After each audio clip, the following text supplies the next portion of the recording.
Hello everyone, how are you all? Hope you're doing fine. So we are going to start with the second book, that is It So Happened, with chapter number 4, The Treasure Within. So let's begin our chapter and find out what is in it. Chapter 4, The Treasure Within. Before you read, every child is a potential achiever and is different from other children in his style of learning and area of interest. Read the interview that follows. It is based on a conversation between Miss Bella Raja, editor of Sparsh, a newsletter from the Resource Center, the Valley School, Bangalore, and Mr. Hafiz, contractor of one India's leading architect. So we are going to read a conversation between two people, that is, one is Hafiz, contractor, and Bella Raja. So this is the conversation about how every child is individual and how every individual is different. No two individuals are same and everyone has some or the other talent. If someone is good at studies, the other one is good at dance, the next one is good at painting, singing and whatever. Everyone is unique in their own kind. So let's begin a lesson and find out. Hafiz, contractor, was an unhappy schoolboy. He loved doing things that detested mechanical learning. Mathematics gave him the shivers. What his principal once said to him influenced him deeply. Hafiz, contractor: I used to have this terrible nightmare, only now over the last 4 to 5 years. It seems to have disappeared. What nightmares are you talking about, and why do you think it has disappeared now? I used to get continuous nightmare about appearing for maths examination where I did not know anything. Now the psych must have gotten over it. I don't have to think about education. There is absolutely no time to get nightmares. Tell us something about your earliest memories in the school. In the first and second year, I was a good student. After I reached the third standard, I simply lost interest and I never studied. I used to be interested in games, running around, playing jokes and pranks on others. I would copy in class during exam time. I would try to get hold of examination paper that had been prepared and study it, as I could not remember things that had been taught to me in the class. However, later one sentence spoken to me by my principal changed my life.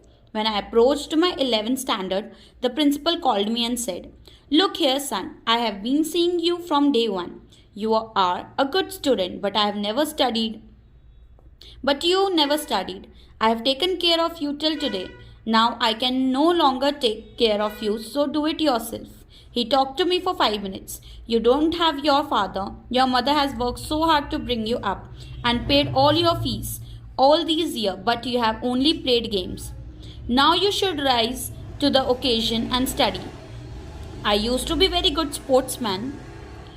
I had been the senior champion for many years and I also was the cricket captain. I used to play every game, but that year I did not step out on the field. I would go for prayers and all I would do was eat and study. I normally used to copy and pass, but I realized that once I was in SSC, I could not do that. When I got second class, 50% in my SSC, my principal said, "Son, consider yourself as having got a distinction." This in my memory of my school days. I did lot of other things. See, as far as things are concerned, I can't remember. I forgot things very easily. To remember, I have to see things as a photograph. I read a book and I can remember the matter as a photograph, but not through my mind. That is how it works. So during the interview, the interviewer asked the person, contractor, Hafiz, contractor, that tell me about your studies. So he says that I was having a nightmare. Nightmare means bad dreams.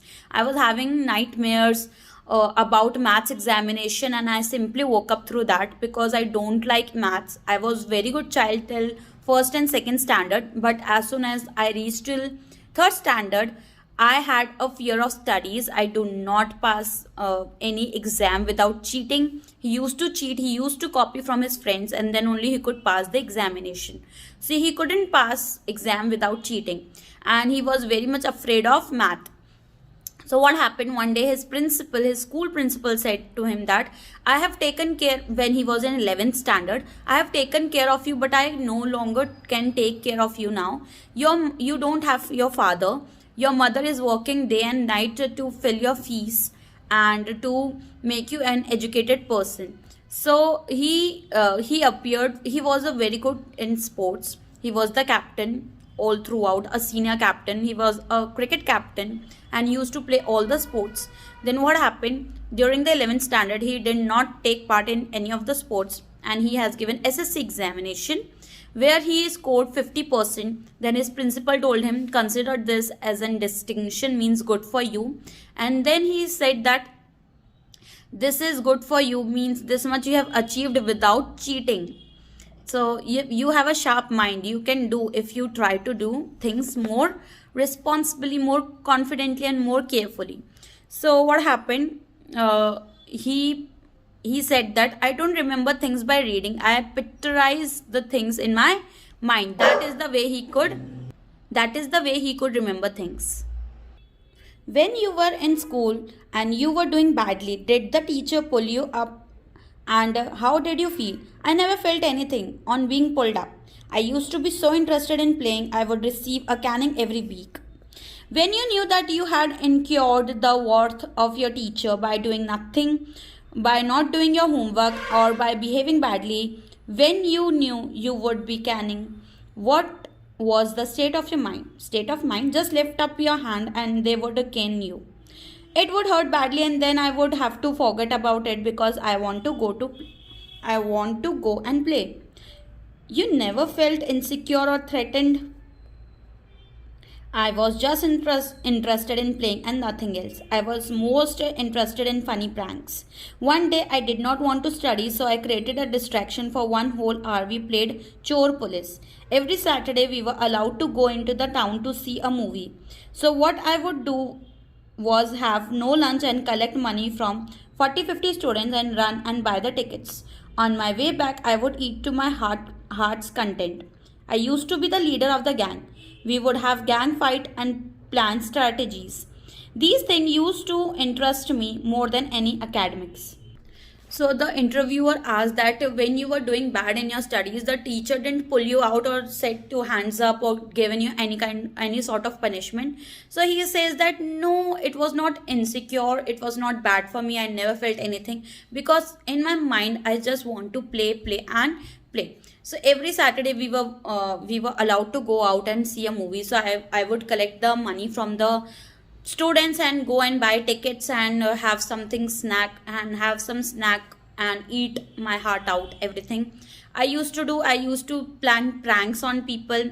I used to create chaos around, and we used to play Chor Police, and I was the leader of the gang. So in my mind there was one thing, that I have to just play and play, nothing else. I don't want to study, I just want to play. Students used to book my textbook for the following year because they were almost brand new. I probably opened them one day before exam. He stumbled on architecture because he knew little French and less German. He was offbeat even in the prank that he played on others. When he found his calling, there were no looking back.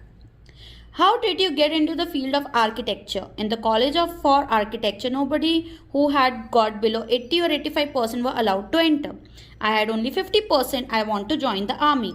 I got my admission letter, but my aunt tore it up. Then I decided that I wanted to join the police force. My mother said, don't join the police force, just do your graduation. So I went to Jai Hind College in Bombay. There I was to either take French or German. Though I had studied French for several years, I did not know seven words of French. So I took German. Then my German teacher died. The college told me that I could change the college or take French. Now who would give me admission in another college? So I got admission in Jai Hind by influence. So I thought, okay, I will take French, and I start learning French again. I learned it from my cousin. She was an architect's wife. I was going to an architect office to learn French. Was it then you decided you wanted to do architecture? Actually, it all happened quite by chance. In the architect's office, I saw somebody drawing a window detail. A window detail is very advanced drawing. I told him that his drawing was wrong, that the window he had drawn would not open. He then had a bet with me, and later he found that indeed his drawing was wrong. My cousin's husband was surprised. He asked me to draw a few specific things, which I immediately did. He asked me to design a house, and I designed a house. After that, he told me to drop everything and join architecture. We went to meet the principal of the college. The principal warned me, I will allow you to take part in the entrance exam, but if you do not do well, I will not allow you to join. I got an A plus in the entrance exam, and from that day, it was a cakewalk. I had never made a plan, but I knew how something looked like from the top. I had never known what a section was, but I knew if you cut a plan, what it would look like. I stood first class first throughout that. After that, I believe that all this understanding came from what I used to play and do during school. I had a friend called Bharman Divecha. We used to have competition between us for designing Ford gun and ammunition. Each of us would design something in an effort to be different. So what happened after his school? He has to join college. So he was given two choices, either go for French or German. So he never knew French, so he opted for German. But the German teacher died after few days. So what happened? The college gave him two options, either to leave the college or opt for French. So he opted for French. His sister knew French, and her husband was architect. So he has to go to architect's office in order to learn French. So one day, one employee was drawing the drawing of window. So he says that your drawing is wrong and it wouldn't open. So he bet that my drawing is correct and it will get open. But after some time, he said that yes, you were right. My Windows drawing is wrong, it wouldn't open. So after seeing that, the husband of his sister told that leave everything and join architecture. So what happened? He went to college, he talked about the architecture. So the principal told that only if you get A plus in your entrance exam, then only I will give you the option of getting architect. So he gave the entrance exam and he got A plus in his exam, and throughout the year he was the topper of the college of his batch, an architect. And he doesn't know anything about architecture. It was just during his school days he used to draw the drawings of tanks, buildings and everything. So because of his childhood he was able to draw the window and you opt for architect. So main question here is, what is an architect? An architect is a person who draws the thing of the building or who design the things which is to be built, like bridge, building, schools. Even school and bridges and everything are designed by an architect. And the study of architect, if you want to become an architect, you have to study architecture. In school, when I was in the second or third standard, one of my teacher, Mrs. Gupta, saw my sketches and told me, see, you are useless in everything but your sketches are good. When you grow up, you become an architect. I did not knew at that time she was right. Later, after I became an architect, I went back to meet her and tell her, why do you think you did not like studies? Was it because you felt like you could not deal with the curriculum? I was bad at languages. Science and geography I could deal with. Math was very bad. I just was not interested. I was studying for the sake of studying. Was they taught me today, I would forget after 2 days. I would not bother because there was no application of mine there to begin with. Do you think that what they taught in the school was boring, or did you feel that once you understood the concept of what was being told, you lost interest in the rest of the lesson? Living in a boarding school is difficult. We were just living from day to day. Nowadays, there are so many tests. Back then, whenever we had tests, we used to just copy. The teacher thought that we had done our work. There is a contention that giftedness and learning disabilities go hand in hand. Do you think this applies to you? Well, take some students from my class. Those who always stood first or second are doing very ordinary jobs. I have come across this situation in so many different places where people tell me that their class toppers are doing very ordinary today. In school, I think living our lives, they made us street smart. I have learned more by doing what I did on my own than what what academics would have taught me. So interviewer asked the contractor that why you didn't like studies because of the topic. When you heard the topic, you lost interest in the topic. He says, no, I just don't like the languages. I hate math and geography and science. I could do quite well, but I hate languages and math.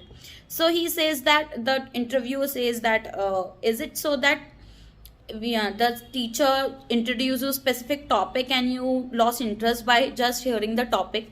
So he says that I just don't like studies. I used to play, and that all I wanted to do during my school days. So he also describes that the topper of my class are doing ordinary jobs now, and there is one line that giftedness and learning disabilities go hand in hand. Means you are gifted architect and you couldn't learn the subject, different subject, that goes hand in hand by side. So is this the case with you? He says might it can be happen because the toppers of my school, and I've listened from many other people that toppers are doing ordinary jobs. They are not doing anything else because they have only studied during the school days and they have nothing to do else. So he was quite a different person from his colleagues. That is because the personality and skills were there. You were able to find expression in a manner you were comfortable with, and you defined every rule so that nobody would stop you from doing what you needed to do. I was more interested in other things.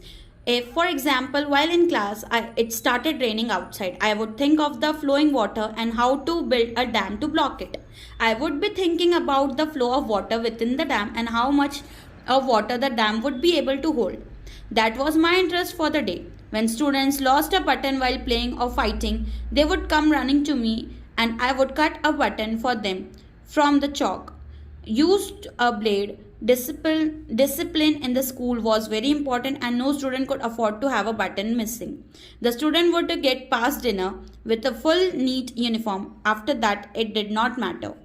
Coming to the present, how would you decide as to what kind of construction you want to give a client? I look at the client's face, his clothes, the way he talks and pronounces, the way he eats, and I would know what his taste would be like.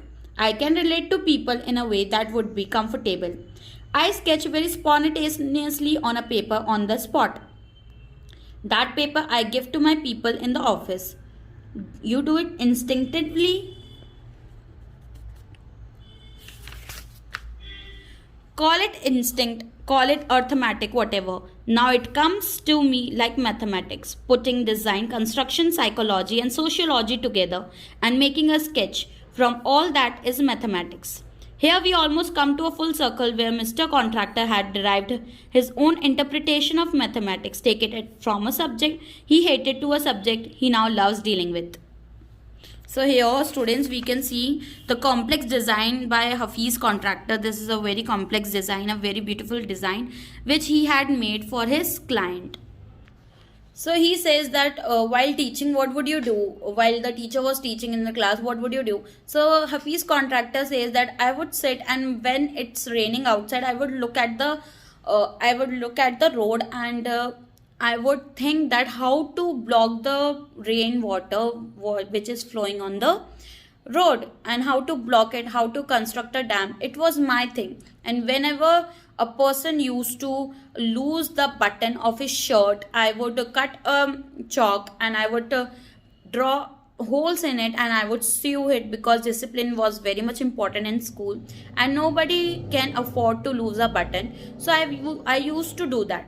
And later in the end, the interviewer asked that you hate maths, but how could you do the architect work, because it is all about maths and the designs and the balance and everything. So he says that I have converted maths into my way, and sociological way, mentally way, and the subject which I used to hate before, I'm loving it now, and it is my living. It gives me living. So here we have completed the chapter. So hope you have understood it. If you have any doubt, you can ask me during the doubt session and complete your classwork copies. Thank you.